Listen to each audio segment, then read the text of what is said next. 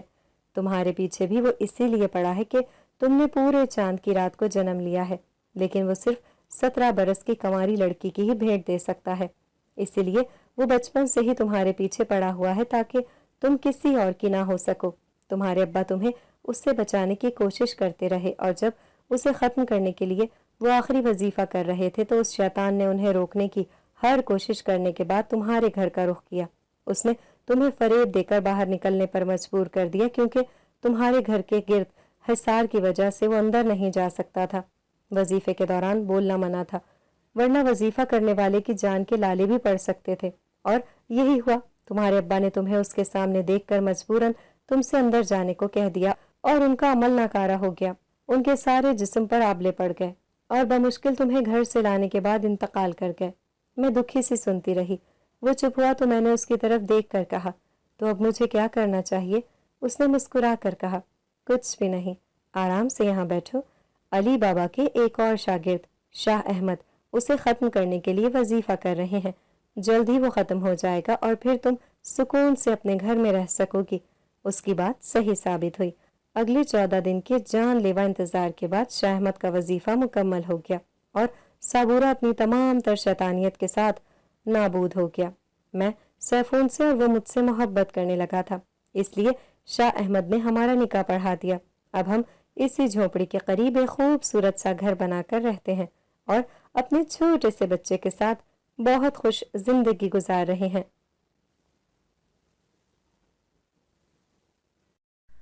اگر آپ کو ہماری آج کی کہانی پسند آئی ہے تو اسے لائک کریں، شیئر کریں اور چینل کو سبسکرائب کرنا مت بھولیے گا تاکہ آپ کو ہر نئی آنے والی ویڈیو کا نوٹیفیکیشن بر وقت ملتا رہے۔